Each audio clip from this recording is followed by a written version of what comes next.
चला पुढं.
स्वागत आहे तुमचं पुन्हा एकदा बालशीत प्रणू चॅनलमध्ये. आज ना गणपती बाप्पाचा शेवटचा दिवस आहे, उद्या विसर्जन आहे. सो आज आपण पुण्यातले जेवढे काही सगळे आवर्जून पाहण्यासारखे गणपती आहेत ते पाहणार आहोत.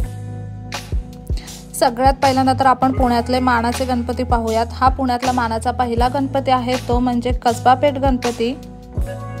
त्यानंतर येतो पुण्याचा दुसरा मानाचा गणपती, तो म्हणजे तांबडी जोगेश्वरीचा गणपती.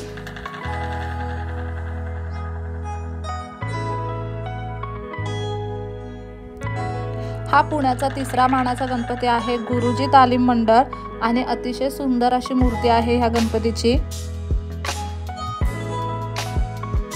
पुण्याचा चौथा मानाचा गणपती तो म्हणजे तुळशीबाग गणपती, आणि यावेळी यांनी ना पुरी जगन्नाथ मंदिर बनवलेलं आहे इथं.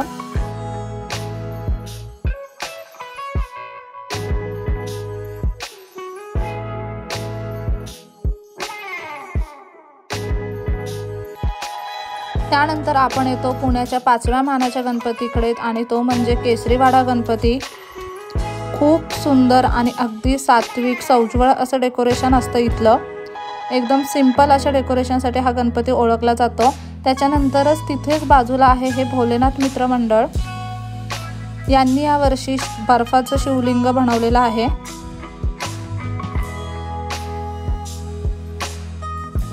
इथली ना गणपतीची मूर्ती सुद्धा अगदी सुंदर आहे.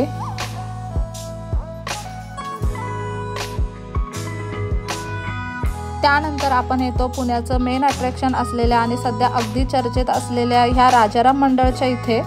सदाशिव पेठेमध्ये हे राजाराम मंडळ आहे, आणि यावेळी यांनी दुर्गायाने मंदिरचा देखावा बनवलेला आहे. अगदी सुंदर असं डेकोरेशन आहे इथलं, आणि इथली मूर्ती सुद्धा गणपतीची खूप सुंदर आहे.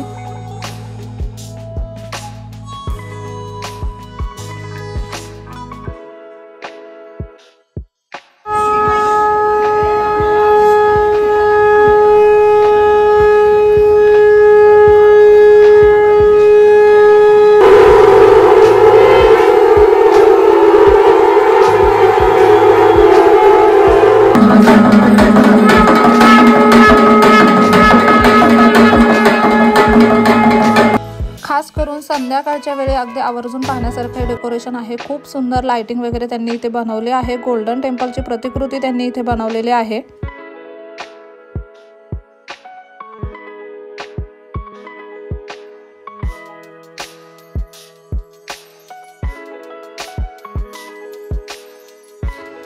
तिथूनच पुढे आपण जातो शनिपार मंडळकडे.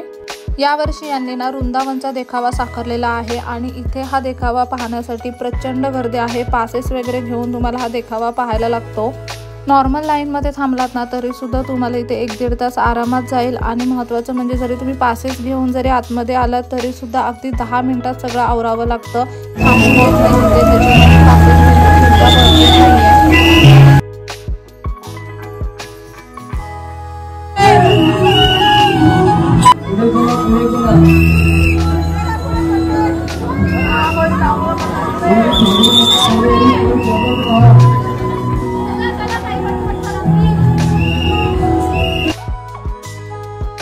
इथे खूप अशी गर्दी असली तरी सुद्धा त्यांनी आतमध्ये जो देखावा बनवलेला आहे तो अगदी पाहण्यासारखा आहे.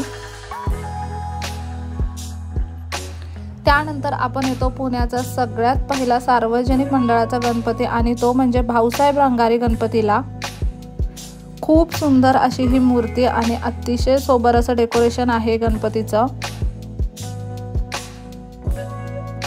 त्यानंतरच पुढे लगेच आपण येतो दगडूशेठ बाप्पांचं दर्शन घ्यायला। नेहमीप्रमाणे याही वर्षी श्रीमंतांच्या दर्शनाला प्रचंड गर्दी आहे। लहान मुलं वगैरे घेऊन जात असाल तर शक्यतो अवॉइडच करा आणि संध्याकाळची किंवा रात्रीची वेळ अवॉइड करा। त्या व्यतिरिक्त तुम्हाला इथे व्यवस्थित दर्शन भेटू शकतं तुम्ही जर दिवसा वगैरे गेलात तर। आणि जर तुम्हाला यावर्षी गणपतीला जाणं पॉसिबलच झालं नसेल तर आपल्या व्हिडिओच्या माध्यमातून तुम्ही बऱ्याच साऱ्या गणपतींचं आता दर्शन घेऊ शकता।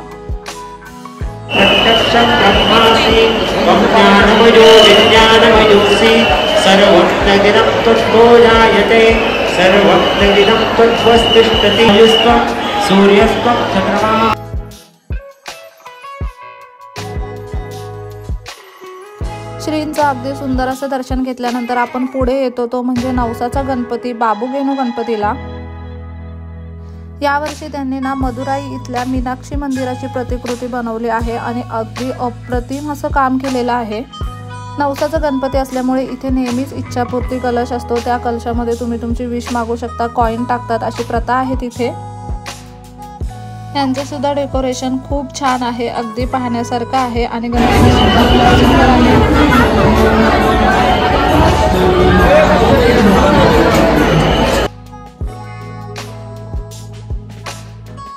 त्यानंतर पुढे गेल्यावरती आपण येतो मंडईच्या गणपतीला म्हणजेच शारदा गणपतीला।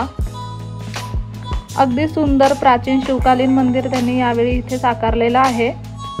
खूप सुंदर वाटतं मंदिरात गेल्यावरती। त्यांनी अगदी मोठमोठ्या घंटा वगैरे इथे लावलेल्या आहेत, त्रिशूळ आहेत मोठे, शंकराची पिंड आहे आणि ही गणपतीची मूर्ती मला प्रचंड आवडते। खूप सुंदर अशी गणपतीची मूर्ती आहे।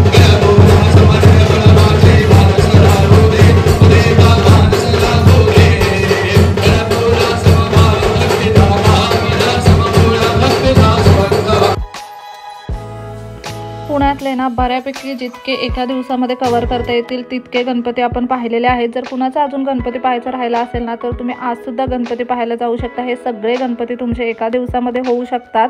आणि जर कुणाला यावर्षी गणपतीला जाणं पॉसिबल झालं नसेल तर तुम्ही आपल्या व्हिडिओच्या माध्यमातून गणपती बाप्पांचं दर्शन घेऊ शकता।